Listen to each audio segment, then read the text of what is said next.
Next, Rob Robinson to speak with us about the Johnson property annexation. Mr. Mayor, before we take up this conversation, I just wanted to talk about some email that I sent earlier today. And the gist of the email is that I requested that we postpone this discussion until such time as the new council member is on board. The reason for that is because I believe that the expansion of the city should be subject to at least a majority of the council. I have my misgivings here about the annexation agreement, and unless something pops up during the discussion, I was intending to vote against it.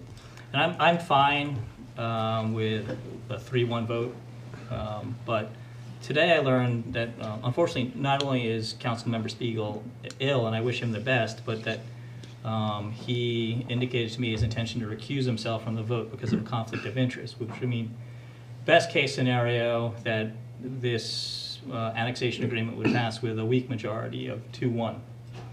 I think it should be subject to a 3-person vote, and that 3-person vote, or at least a 3-vote majority, and that would potentially come, assuming that Councilmember Spiegel continues to recuse himself from the addition of a new council member in February. So, we mentioned Henry. We're feeling the impact of Henry's loss here in that we don't have the numbers in order to, in my view, adequately represent the residents of Gaithersburg in an important decision that's been, we've heard from members and residents on both sides of the issue.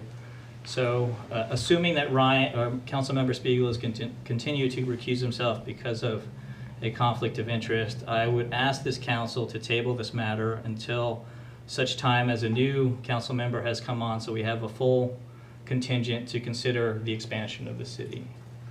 Okay, before I turn it over to the council members to discuss this, let me just have Lynn clarify the legality of proceeding as a body this evening. Annexations are governed by Maryland law and under local government article 4-407, which talks about annexation. It does say that a legislative body of municipality shall enact an annexation resolution in accordance with its normal legislative procedures. So then if you look at the city charter provision, which is section 9 of the charter, it does provide a quorum of the mayor and council would be a majority, so 3 of you obviously constitute a quorum, so we do have a quorum here this evening to move forward with this action. For resolutions, you would then only need a majority of the quorum, so a 2-vote majority would be sufficient to adopt the resolution. So from a legal perspective, you all could move forward this evening, and 2 votes would be necessary to pass both the annexation resolution and the resolution regarding the annexation agreement. Yeah, Mr. Mayor, Lynn and I talked at length about this, and I really appreciate her educating me on the issue. I'm not challenging that it can't be voted on tonight or the legality of it. I'm just saying that as a matter of good government, a vote of this nature, where we've had so much input from the public, where we're voting to expand the city, it should be subject to a majority of the council members. And with Councilmember Spiegel, So Rob, correct. Thank you. You've made that point, and Correct. And I asked Lynn both for our edification, but also more importantly for the edification of anybody in the public watching this. So Rob has put it on the table that he would like to defer this matter, and if a majority of you, or if one other of you agree with him, then we would have a majority to defer. What is the pleasure of our other council members? Well, I don't support deferral at this point for 2 reasons. First of all, that's not the way we work here in terms of many annexations over many years have come before the group, and the quorum rules apply, and that's the way business is conducted. It's been discussed before the entire council, including our departed member as well as the general public. So I don't really have a problem going forward, I think I have more of a problem bringing this before a brand-new person that hasn't had a chance to really absorb the issue, hasn't been here at the public hearings before. We've all been through this and have heard from the public. We're bringing somebody in, and we're pretty much resetting the time frame back to square one. Once we actually start discussing the issue, there are reasons why I think we should just proceed as well. But in terms of the procedural question that you've asked, I think that there's no real reason, and I think there are negatives for taking the action that Council Member Wu has suggested. Mike? Yeah, I'd agree. You know, in the interest of good government, we operate under the charter. The charter gives us the authority to do this. Each one of us serves at large, so we serve the entire population, the voting public, and residents and property owners of the city. So, the idea that a 2-to-1 vote is a weak majority is a pretty fallacious argument. So, I'm prepared to. I came here tonight prepared to move on with this, to continue this. There's something else that comes up during our policy discussion on it. I remain open to the possibility that I might change my mind about something, but I think, and the idea that Ryan, that Councilman Spiegel, our colleague, would come in and out of this discussion, I'm actually a little bit concerned, because I understand that Ryan has spoken to a couple of you, but he hasn't told me specifically that he is recusing himself.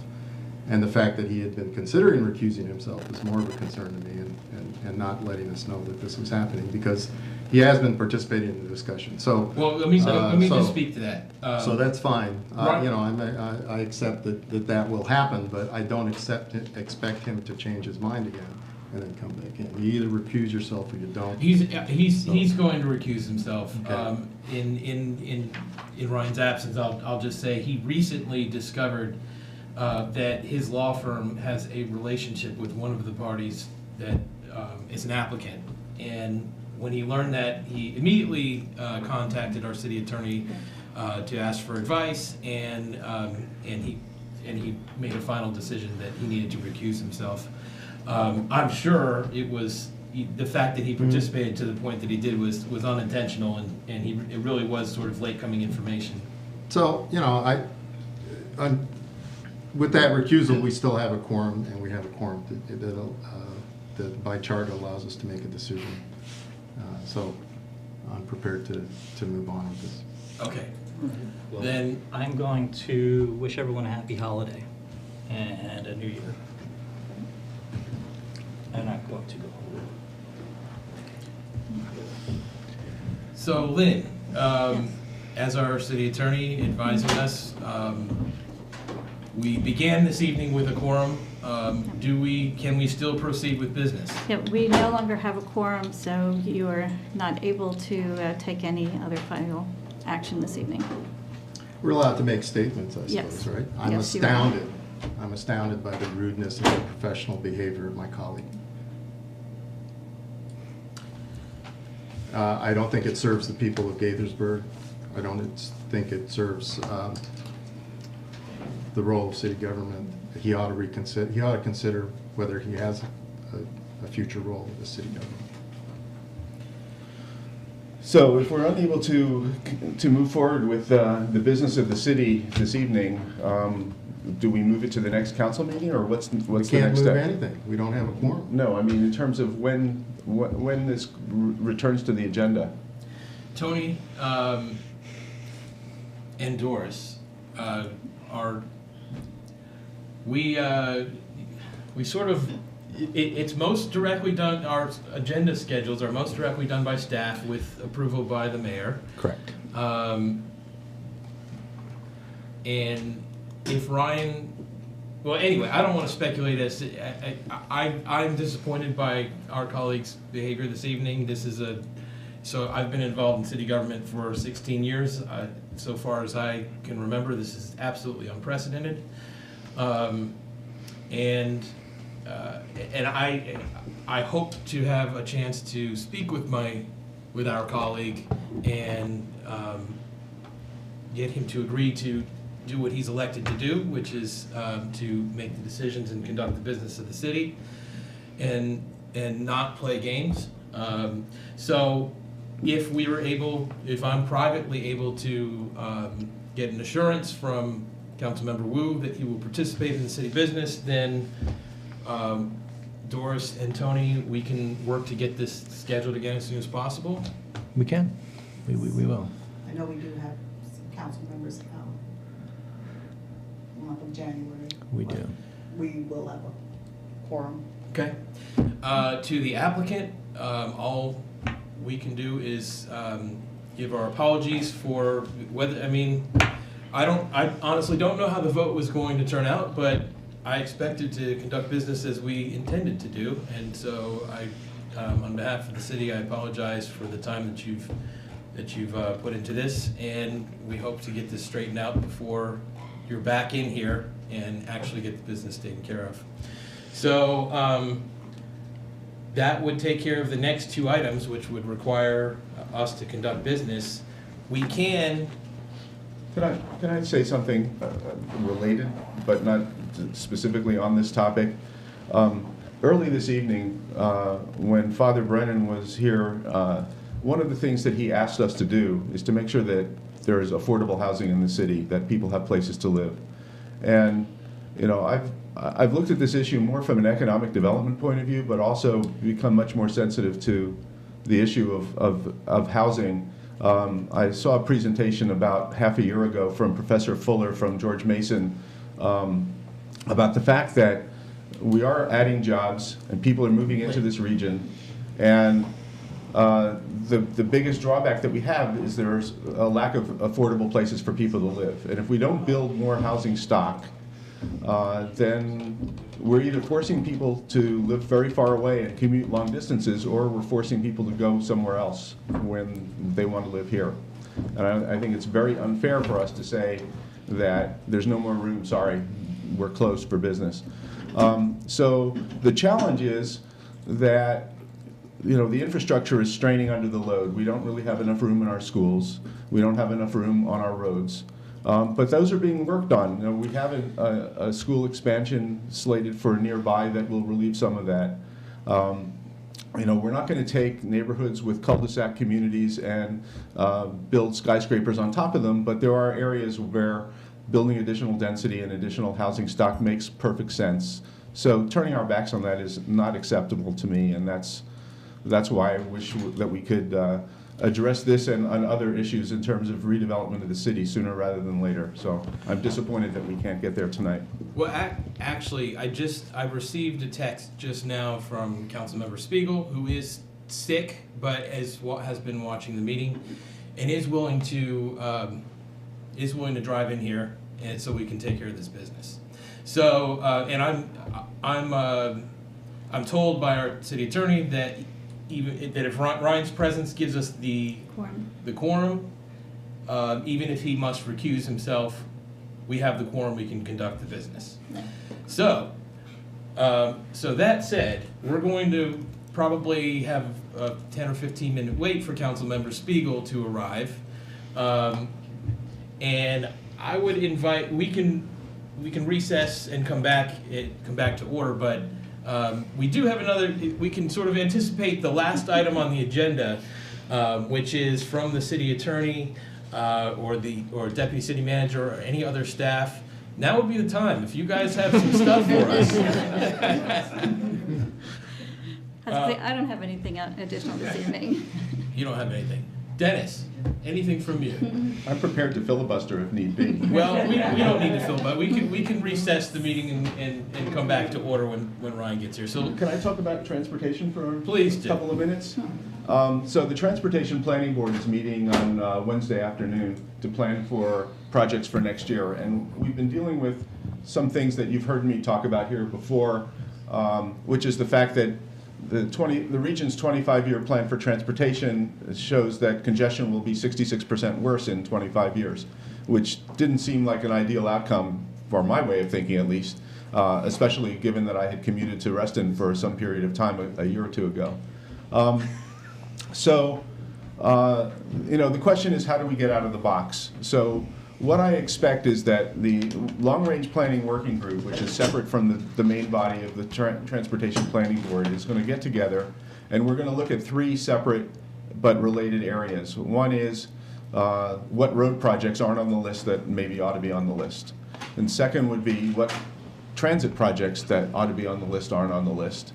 And the third would be what policies could be put in place to move the bar forward. For example, congestion tolling, which is not my favorite thing, but has worked in many places, including the heart of London. I don't think there's any one answer that meets that will solve the problem. There are people that say, I'm a transit person, not a road person. You know, it's like trying to build a house and saying you're going to only use hammers and nails but not screws and screwdrivers, right? I think there are different tools for different purposes and that all the pieces have to fit together. So it's my hope that despite the fact that we're not really convinced that there will be a lot more money to spend on transportation plans in the next 25 years, we can come up with a better list of projects, policies, and so forth that actually make things maybe better and not just worse. So it may be the impossible dream, but you know, and the reason I bring it up now, aside from the fact that I brought it up probably 12 times in the last 6 months anyway, is that you know, when we talk about potential redevelopment with residents, a lot of people are concerned over the fact that it may diminish their personal quality of life because the roads get more crowded and the schools get more crowded. But I remain convinced that the answer is not turning our back on letting new people in, but solving these other infrastructure issues and making more room for everybody. Because you make a great place to live, people are going to want to live here, and they're going to find a way. You know, my local school, Rachel Carson, is the most crowded in the region, in the county, because it's a nice place to live and to send your kids to school, and we haven't built more houses, and it's getting more and more crowded. So we need to find a way to make room for everybody to get where they need to go, as well as to live where they need to live. That was a pretty short filibuster. Should I keep going? I think you make a good point. If I may, if you'll yield the floor. I yield the floor to the...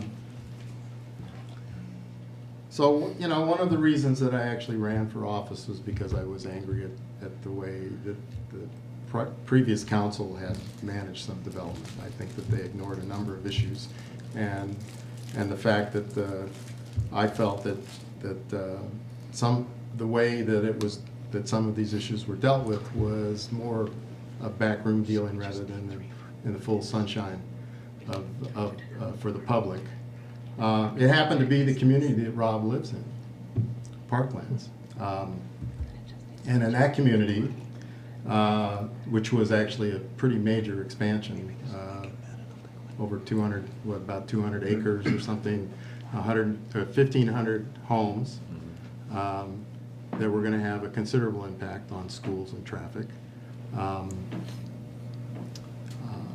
And a number of us thought that the timing was wrong, that some of the things that would bring with it were going to make things worse.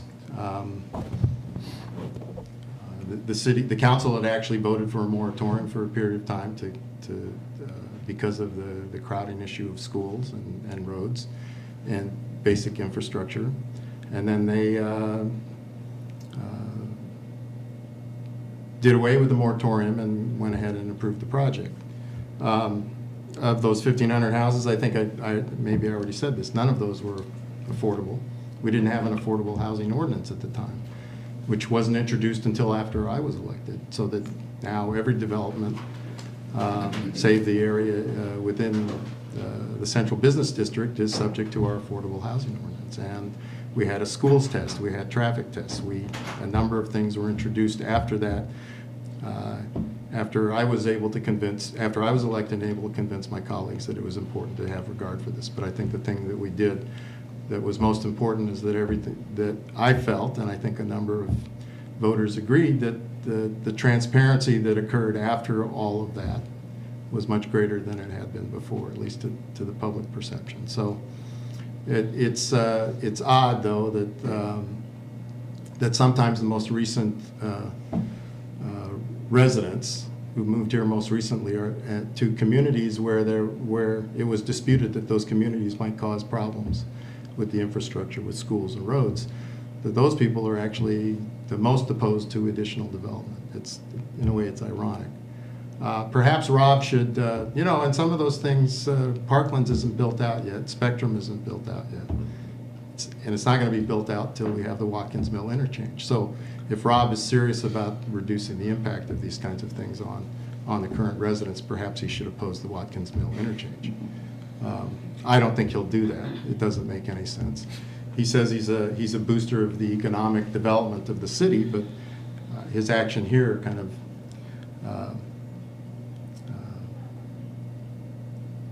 doesn't provide much evidence that he really believes that. So if he's not willing to make these decisions, then, or participate them, even if you're on, I've been on plenty of losing ends. The 1 or the 2 of a 3-2 or a 4-1 vote. I've been on plenty of those. So you know, that's, we play our part here, and I'll use Rob's word. I'm vexed at the behavior of my colleague, that he would do this and basically hold process hostage because he can't get his way. So anyway, what Neil had to say about infrastructure improvements, affordable housing, transportation, I'm in total agreement with. There's what we've always been able to do as a council since I've been a member of the council, and I think before that as well, is that we've always been able to have a public discussion about these things and make things and optimize the plan so that it works for everybody. And that when we do approve something, we're not only approving whether it's an expansion or a redevelopment or a new project, whatever we're doing it both for the current residents and the future residents of the city. That's how we have to look at what we do as a council. It's not just for us, it's for those future residents. And those residents want to live here for the same reasons that we live here. They want the quality of life that we've worked so hard to maintain. And we will continue to maintain that, despite the intransigence of one of our colleagues. Okay, we have a quorum. Rob Robinson, please proceed with the... Before we proceed, I want to make a statement that I am recusing myself from consideration and voting on this issue. Thank you, Ryan. Thank you for being here, and don't breathe in our direction, please. Thank you, Mayor, and good evening. As has been mentioned, this is the policy discussion on the Johnston Annexation Petition X-7067-2016. The petition requests the annexation of approximately 23 acres of land consisting of 4 parcels. The parcels are adjacent and contiguous to the current city limits. Collectively, the parcels are owned by the Johnson family and are located at 12201, 12251, 12301, and 12311 Darnestown Road. As part of the annexation request, the applicant is requesting a rezoning from the R200 and neighborhood retail .75 zones in the county to the City of Gaithersburg's mixed-use development zone, and an annexation plan has also been included in the petition. The Montgomery County Council on August 2nd, 2016 approved the annexation plan's proposed rezoning and density/uses and not invoke a 5-year moratorium per the following conditions: that there be a limit of 10,000 additional square feet of commercial area, that the ceiling be 110 dwelling units comprised of 28 single-family detached and 82 townhomes, and that at least 1 acre of land for a playing field or park be provided with additional parking adjacent to that. Further, there was a limit that non-residential building heights be capped to the existing building heights. These conditions are reflected on the annexation agreement, on the annexation plan, which hopefully will come up on your screen, and affirmed through the proposed annexation agreement. The City of Gaithersburg Planning Commission reviewed the petition and the plan during their August 3rd, 2016 meeting and recommended the following: that the proposed annexation and associated plan are in compliance with the city's master and strategic plans, that the proposed zoning of the petition to the city's MXD zone is appropriate, and that the proposed annexation and associated plan can be served both by existing and future public facilities. The X7067-2015 public hearing was held on September 19, 2016, and the council's record closed October 28, 2016. 75 comments have been submitted into the record since the public hearing packet. Staff has recommended approval of this petition. Before I turn it over to City Attorney Aboard to discuss the annexation agreement, I would like to note that many of the comments received voiced concerns regarding traffic and in particular Riffle Ford Road. On November 9th, the Montgomery County Department of Transportation began construction of a project to improve safety and traffic flow at the intersection of Maryland 28 and Riffle Ford Road. The project will widen the roadway along the westbound Maryland 28 to provide exclusive right and left turn lanes and 2 through lanes, widen the roadway along the southbound Riffle Ford Road to provide an exclusive left turn lane and left through right lane, and complete ADA upgrades including sidewalks, etc. So many of the concerns that have been voiced that are found in the record are actually being addressed currently, even prior to this being approved. And with that, I'd like to turn it over to City Attorney Board. We're going to go ahead and discuss the annexation agreement at this time too, but when you get to a decision point, you will need to do separate motions for both the annexation itself and the annexation agreement. On September 19th of 2016, you authorized the city manager to negotiate an annexation agreement. Since that time, staff has been working with the applicants who are here this evening and can also answer any questions that you may have. We have included a draft annexation agreement in your packets this evening, and I do want to emphasize that that is draft. I think there are still some very minor issues that staff is looking to work out, and certainly if there are any issues this evening that the mayor and council have, we would include those as part of the negotiation. You will note that the resolution to approve the annexation itself, there is a 45-day referendum period before the annexation is effective, and we've also included a provision in the annexation resolution that failure to negotiate the annexation agreement within the 35 days would have the make it so that the annexation itself would not go into effect. So certainly the parties are motivated to conclude those negotiations within the 45-day period. The resolution before you is for the city manager to negotiate and execute the annexation agreement, and I just wanted to highlight some of the major points of that agreement. Some of the key terms include that the zoning of the property would be MXD, which is consistent with the annexation resolution itself. It would acknowledge that the annexation plan would be considered to be a sketch plan by the city, that the city is agreeing that it would not change its master plan for a period of 20 years, contrary to the annexation agreement. That's something we did similarly with the Magruder property recently. It would allow up to 110 dwelling units consistent with the county council's recommendation, which would be 28 single families and 82 townhouses. I do want to stress that that is up to, that's a cap. That's not a requirement to allow the 110. And certainly any development plans would come back to you through the STP process as well as go through the Planning Commission. Consistent with the County Council's recommendation, the annexation agreement does require at least a 1-acre park and 10 on-street parking spaces immediately adjacent to the park for the users of that park.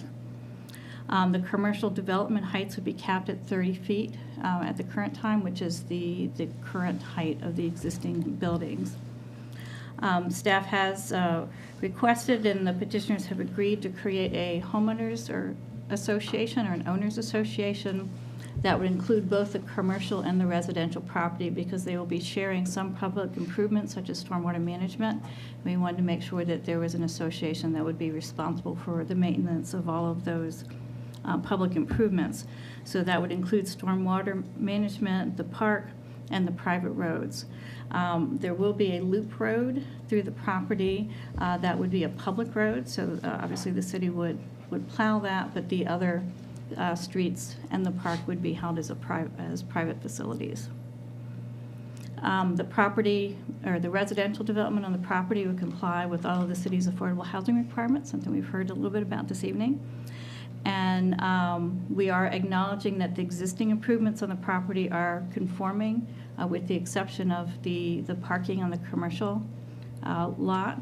and they would be, that parking would be allowed to be maintained as non-conforming until redevelopment of the commercial areas, at which time it would have to come into compliance, fully compliance with the city's ordinances.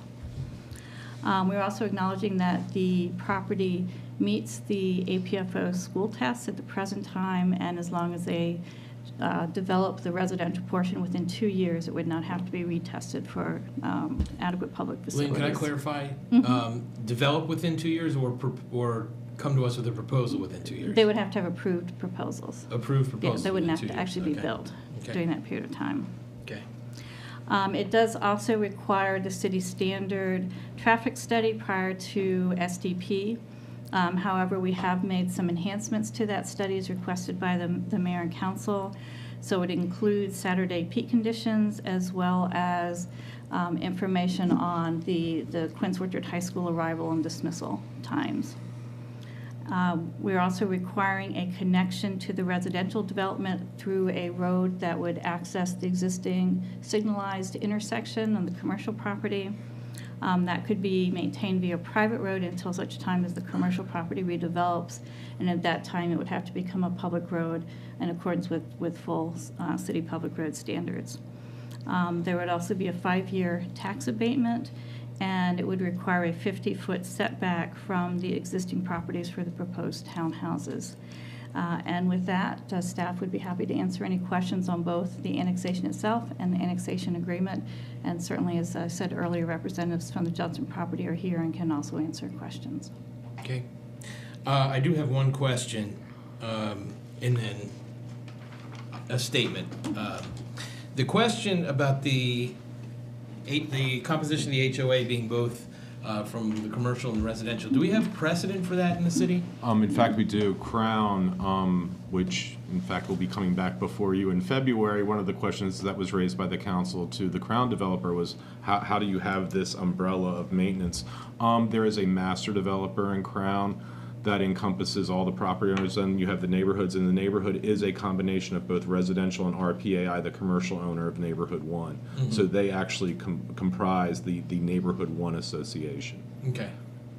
All right, so, I mean, we don't have a long track record with that to see how well it works. It's an interesting model. And I think some of the issues, particularly stormwater management, will be shared between the commercial and the residential, so we wanted to make sure that there was a proper mechanism for maintenance of those through the future. Yeah.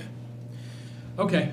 I mean, we've certainly received a tremendous amount of input from the public on this, both against and pro this proposal. In general, I don't have a vote on this, but in general, I am supportive of annexations that aren't by their nature going to be a drain on the city, because if things are going to be developed on the periphery of Gaithersburg, I'd rather it go through our planning process than the county's. I'd rather it be consistent with what we do in our principles and our goals than an outside force. And so I'm generally inclined toward this annexation, just like I would be any other that would sort of fit that criteria. I understand, and we've, during the hearing process, we've discussed the challenges with traffic and with schools, and there are legitimate concerns to be had there. I happen to strongly believe, and whenever I've discussed it with people engaged on this matter, I believe that the current county zoning would yield far more traffic than the proposal that's before us to annex as MXD and develop this residential, because residential generates far less traffic on that intersection, and so I think the annexation and potential development down the road of this property under our auspices, what's being discussed here, would yield less traffic, would be less of an impact in that sense on the area. We all recognize that 28 and 124 is a very difficult intersection. I'm glad to see that there's a great deal of thought going into alternatives to build up other ways of ingress and egress into this neighborhood. Clearly, if if when we get into the SDP process and we're looking at specific intersections, the light where the Safeway is, getting out onto Route 28, there's going to have to be some intersection improvements or some changes in light timings or something, because as it stands now, it's not ready for a residential development. And so I think we're all on the same page there. In terms of school capacity, there are some issues. It would feed the students would feed into Thurgood Marshall, and would they go to Lakelands or Ridgeview? They go to Thurgood, Ridgeview, and then Quince Orchard. Those schools are somewhat, they are overcrowded, and so there is an impact. If it was developed under the county auspices, it wouldn't trigger the county moratorium, and nor does it trigger the city's moratorium. Doesn't mean that I'm perfectly comfortable sending students to overcrowded schools. It's why I got involved in politics in the first place at the local level. But we're not at the development stage yet. We're just at the annexation stage. And again, I generally feel better if it's going through our process than someone else's, and we can take a look at those things when an actual development proposal is before us. So I'm interested to see where Mike and Neil are on it, and I'm kind of hopeful that they're supportive. Go ahead. So I have a few questions going through the document. One of them I think you answered already. The paragraph 4 limits commercial buildings to a building height of, and just a number sign, but I think you mentioned 30 feet. Is that the correct number? That is correct, yes. Okay, that'll actually be in the document Yes, when it's yes. done. Okay, that's fine. That seems very reasonable. Paragraph 14 discusses any potential payment of fees, but caps it as no greater than the fees that would be applicable in the county. Is that the way our ordinance is already written? Yes, I mean, what was anticipated at the time that this initially came in is the city had adopted a city school facility payment fee, which is the county fee, and that's capped by state law at the county fee.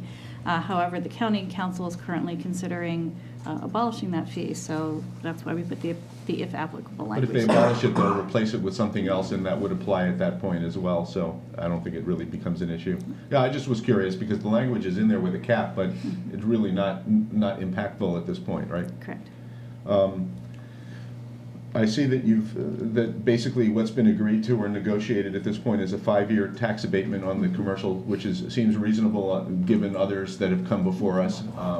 Given that the commercial proprietors are not paying city taxes at this point. So, and I'm also very gratified that after the discussion about traffic and ingress and egress, that we have gone ahead and routed traffic to the signalized intersection, or at least made that an option, because I think that really is important. And I have to say, I drive past Quince Orchard High School every day. I take my son to school at Jones Lane from Kentland, so we drive down Quince Orchard and make a right on 28, and then I drop him off and come back. I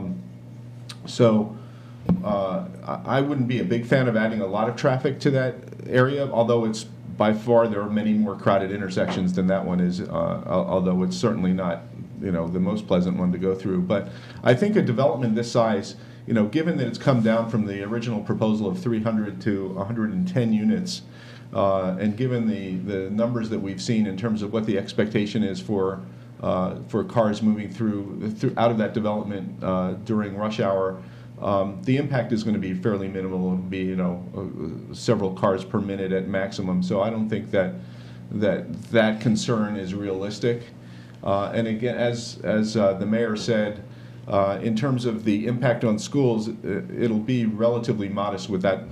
We're not talking about a big development. It's not Crown size or Kentland size. It's 110 units once it's finally built. So on that basis, it's good to see. I have one last question. In terms of the affordable housing numbers, which are 7.5 workforce level affordable and 7.5% MPDU, is that based on the total number of units or based on the number of townhomes? It's based on the total number of units. Total, so it would be about 8 and 8?